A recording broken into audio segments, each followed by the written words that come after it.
Good evening, I'm Melissa Ridgen. A former social worker with the BC Ministry of Children and Family Development in Kelowna pleaded guilty today to stealing money from at-risk Indigenous youth in his care. That's according to one of his victims and a local news outlet, Castanet.net.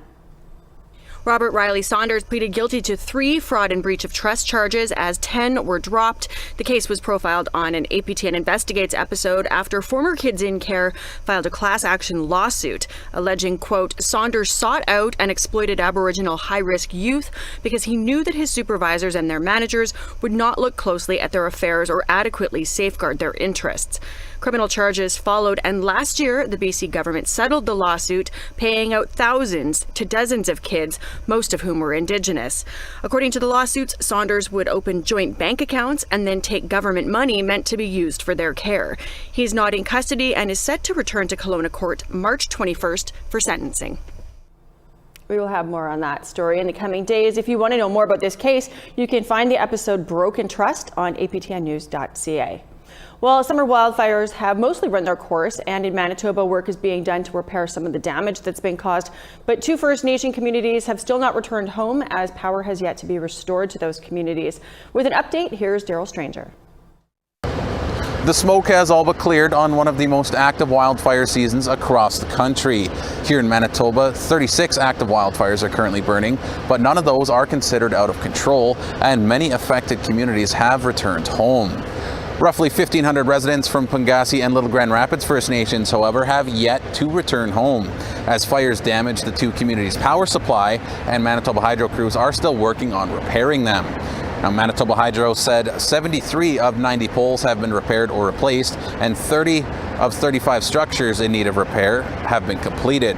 Now, with no road access, equipment needs to be pre-assembled and flown by helicopter to the damaged area.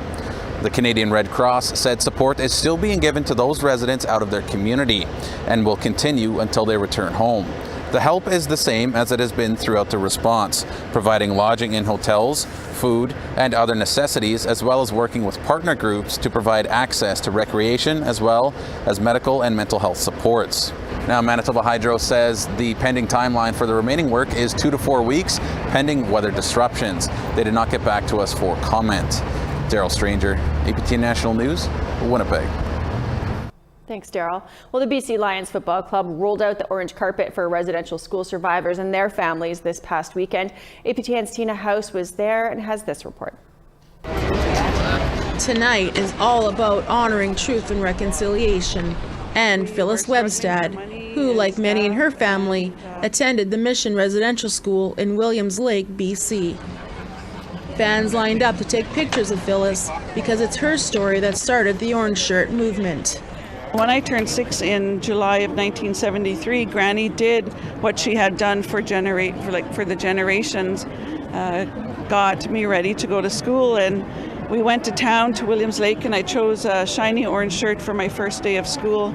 It was 1973, the hippie era, everything was really loud, and it was like a Nemo orange, and that's what I chose for my first day. And when I got to the mission, my shirt was taken, and I never did wear it again. And like all the kids who were forced to go to residential schools, her experience was not a good one. It didn't matter how sad we were, how hungry, how lonely. There wasn't anybody there to advocate on our behalf or to tell us that it would be better. That story has swept the nation and has become the symbol of honoring residential school survivors and their families, along with the slogan, "Every Child Matters."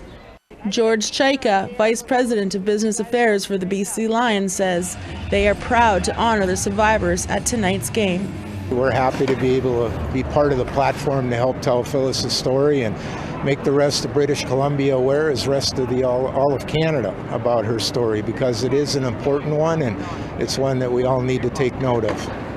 And finally, fans got ready to go into BC Place, including residential school survivors like Harriet Nahaney. Nahaney, along with 10,000 other fans, are being given these specially designed BC Lions orange shirts by artist Corinne Hunt that features an Indigenous lion. And with a sea of orange shirts in the crowd, and fans cheering watching the BC Lions and Saskatchewan Roughriders go head-to-head. Honor, respect, and true reconciliation was felt by everyone watching the game. Tina House, APTN National News, Vancouver. Might be needing one of those BC Lions shirts here in Bomberland. Well, Manitoba's Premier and Indigenous leaders participated in a pipe ceremony this morning together inside a teepee that's been set up for this Thursday's National Day of Truth and Reconciliation. Michelle Karlenzig was there. That, so you remember today. Oh, I will never forget it. Yeah, okay. Thank you for coming. Ava Wilson-Fontaine passed sweetgrass to Manitoba government ministers this morning at Memorial Park. The gesture followed a pipe ceremony which starts off Reconciliation Week and leads up to National Day for Truth and Reconciliation. We passed it to them because we want them not to forget. You know, that when they see it, when they touch it, when they smell it, that it reminds them of today and what and the step in the right direction and to reconciliation. Anish Corporation and Waysay Healing Center has put up a giant orange teepee for residential school survivors. September 30th is now a federal holiday to honor survivors and children. The pipe ceremony is just one of many events in Manitoba leading up to September 30. The National Centre for Truth and Reconciliation out at the U of M will have virtual events all week, from survivors' stories to lessons on treaties and land rights. As for today, it's been a while since a Manitoba Premier has been seen participating in a powwow, or engaging in ceremony for that matter. Interim Premier Calvin Gertson and Indigenous Services Minister Alan Lajamodier both attended the pipe ceremony. Fontaine says their attendance is a step in the right direction. Get uncomfortable. It means that they're willing to sit and listen, you know, and that is really what, as Indigenous people, we want, is to be heard. And so coming to meet with us in their offices, to smudge with them there, and then to come and sit in ceremony, and for them to just listen. It's such a powerful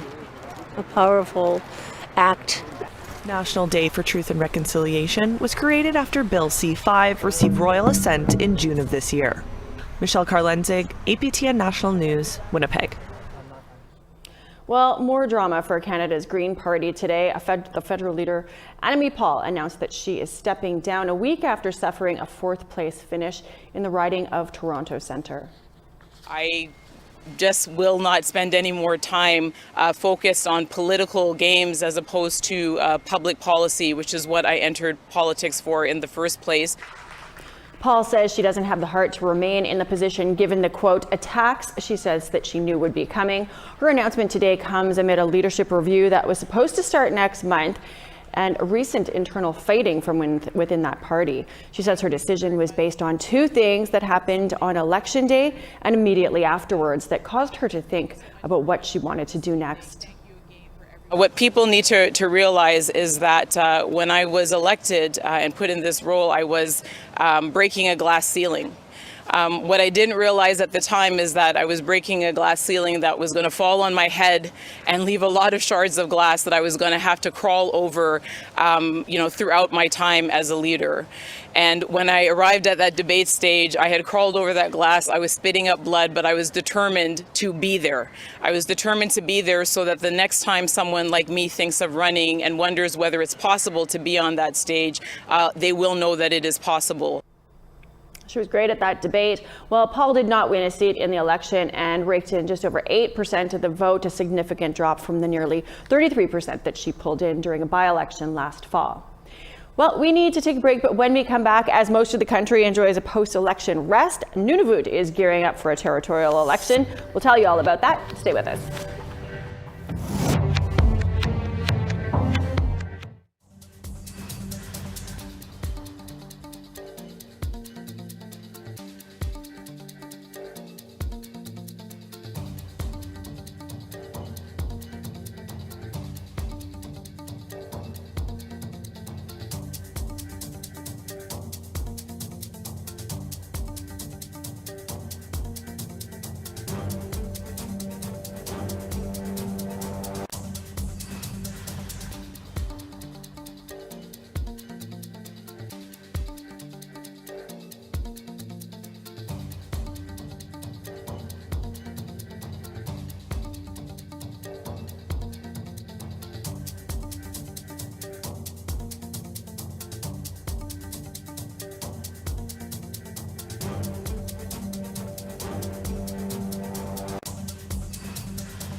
After a contentious federal election, most voters are happy to put the prospect of an election near the bottom of their concerns, but not in Nunavut. The writ for the territorial election dropped on the same day as the federal election was held.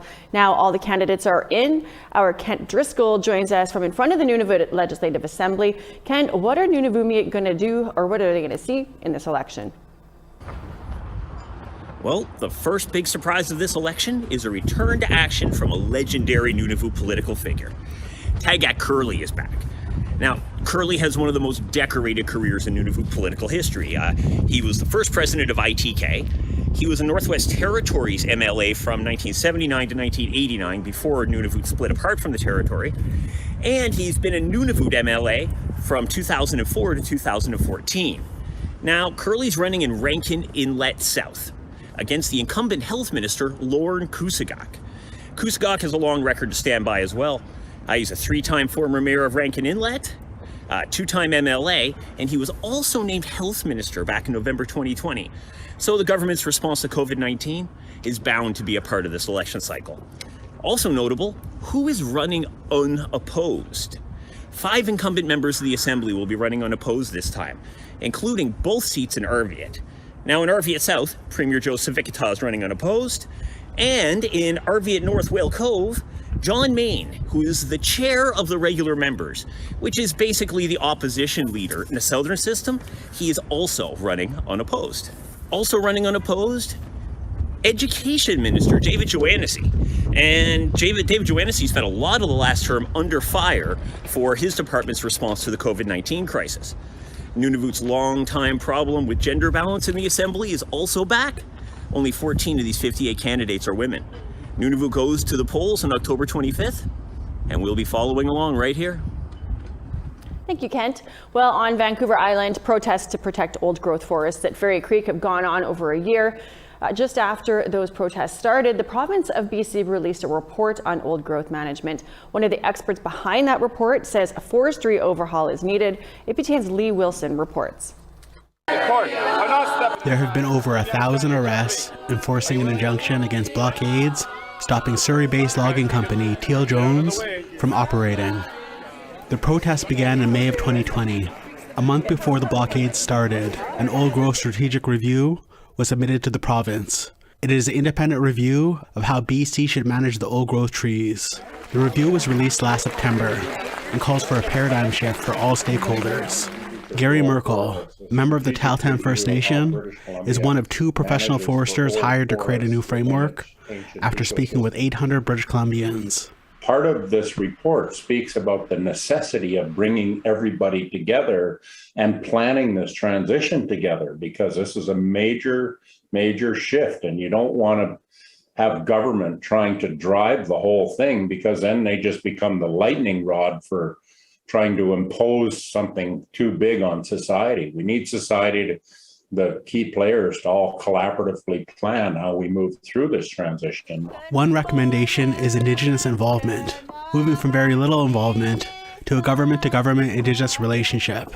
Another key recommendation, Merkel says, is moving to a system adopted in other parts of the world, where the health of the ecosystem is prioritized. If you take care of the health of the ecosystems, the aquatic and terrestrial ecosystems, on a landscape, it will take care of all the rest of those things for you. You take care of the land, it takes care of everything else. The Ministry of Forests sent an email statement to APTN News detailing the plan to modernize. In a break from divisive practices of the past, we will engage the full involvement of Indigenous leaders, organizations, industry, and environmental groups to find a better approach on the future of old growth forests in BC. But Merkel says while some of the recommendations have been implemented, there's still a long way to go. In some areas of BC, there is an abundance of old growth forests, but in most areas of the province, these forests are up against the wall, and they need to defer logging. Merkel says BC set targets or limits on how much old growth logging was permitted, but without monitoring to keep track, they've blown past those targets. We are right now in a situation where we have taken so much of the old forest that we are down to remnants in certain areas. And if we have any chance of managing for ecosystem health, we need to defer harvesting in those areas until we can build an ecosystem health plan. Merkel says the predominant way of harvesting in BC is still clear-cutting. Even practices thought to be banned are still taking place, like progressive clear-cutting. Which means we thought we banned this, but I've seen pictures of valleys right now that we're still doing this. We start in one part of the valley, we work our way up, and then we kind of spread until the whole valley is gone. That level of disturbance in an area that has never been used to it sets that ecosystem back thousands of years. This year, the BC government formed a technical panel to assist with carrying out changes. In an email statement to APTN News, the Ministry of Forest shared, "Since September 2020, we've designated 11 areas that contain almost 200,000 hectares of old growth that is deferred from harvest." Merkel is part of this new panel and says, "So we just need to defer in those areas, give us a chance to build a plan, and then figure out if and how they fit into the harvest timing over generational." As the province works towards implementing the Old Growth Strategic Review, protests continue on Vancouver Island, calling for province-wide protection of old growth trees. Lee Wilson, APTN National News, Kitimat. Thanks for that, Lee. Well, we have to take another break, but there's still more news ahead, including a new private school that's in Ontario, teaching a handful of kids from a cultural foundation. Stay with us.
Welcome back. It's time now for our photo of the day. Our viewer CJ Lassard caught this moment, a pelican and a cormorant having some sort of a discussion on the shoreline in Prince Albert National Park. Keep those photos coming, and the more wildlife, the better. You can email them to share@aptn.ca, and then you can tune in here each day to see if it's our next photo of the day. Let's take a look now at tomorrow's weather forecast. Off to the east coast, we got sunshine and 15 for St. John's, 22 and sunny for Charlottetown. Happy Valley, Goose Bay and Cartwright, both 24 with a chance of showers. Quebec City, 24 and sunny, 25 and sunshine for Montreal. 23 and sunny in Ottawa. North Bay, 21 with a chance of showers. Kapuskasing 20 with a chance of showers. Big Trout Lake 11 with a mix of sun and cloud. 15 and sunshine for the Paw. Puckatawagan 11 and sunny. Biggerns River 16 with a chance of showers. 21 and sunshine for Brandon. 22 and sunny for Swift Current. 20 for Yorkton, Regina, and Saskatoon. 15 and sunny for Buffalo Narrows. 15 and a chance of showers for La Ronge. 15 and showers for Fort McMurray. 17 and showers for Grand Prairie. 22 and sunshine expected for Edmonton. 23 and sunny for Calgary. Campbell River 18, mostly sunny skies. Same with Quesnel. Fort Nelson 18 and sunshine. Prince George 16 with showers. 9 and cloud for Beaver Creek. Mayo 9 and cloud as well. Fort Simpson 16 with a chance of showers. 9 and showers in Yellowknife. Tuktoyaktuk, chance of flurries 3 degrees. Same with Inuvik. 8 for Colville Lake, mix of sun and cloud. Whale Cove 3 degrees and sunny skies. Arviat 4 with cloud. Igloolik -3, mix of sun and cloud. Joe Haven, mix of sun and cloud, and 0.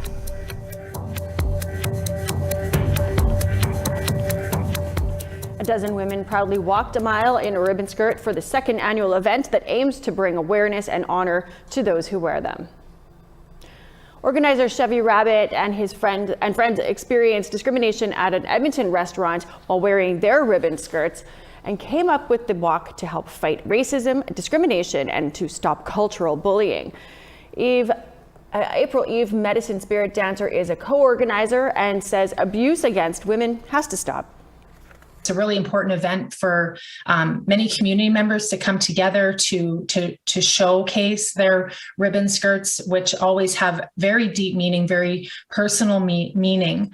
Also, we are also aware that there are members of our community that don't have access to culture and access to even making ribbon skirts. So, hopefully through more increased awareness, there will be more opportunities for more of us to embrace our ribbon skirts. Getting an education in an urban center that has Indigenous culture and language at its core, well, that can be a challenge. To fix that, there is a new school in Peterborough, Ontario. It's the first of its kind in that area, located in the city's north end. Here's more with Annette Francis. There are no morning announcements here. Instead, these young students begin each day with circle time. It's an opportunity to introduce themselves in Ojibwe, go through the numbers on the calendar, and the name of the month. It's only been 3 weeks since Sage and Sunshine first opened its doors, but already the kids have caught on to the routine. This school is the creation of teacher Ashley Wynn. According to Wynn, it all came together when the pandemic forced her to homeschool her own kids. I don't think I would have thought about it if I didn't get the chance to homeschool them and incorporate the culture into their day and realize that there are other ways to do education. For Wynn, who is Ojibwe, integrating Anishinaabe culture and language into the daily school program for kids aged 4 to 9 was a must. After obtaining some grant money, donations, and fundraising through GoFundMe, Wynn secured enough to start with 8 students. As a mother, it's very rewarding because this is what I've always wanted for myself as a child, and now I get to offer it for my kids, and then I also get to offer it for the community and their kids, so it's really important.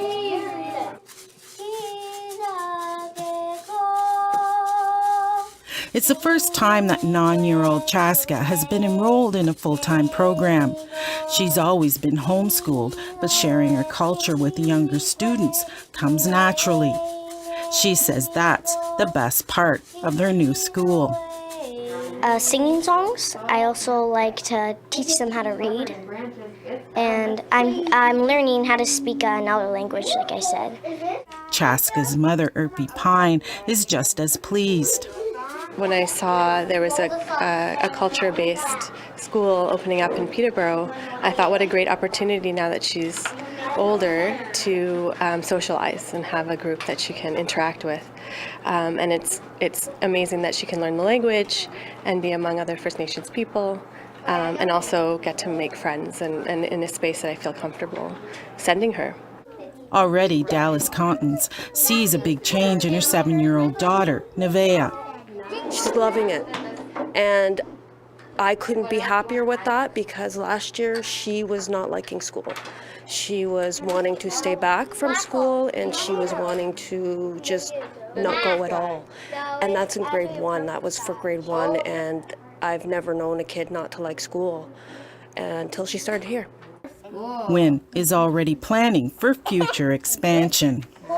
With all of these happy faces and so much positive feedback, there's a strong possibility. Well, I hope to grow all the way to grade 8, so that these children can stay together until high school and build a community. And Anna Francis, APTN National News, Peterborough.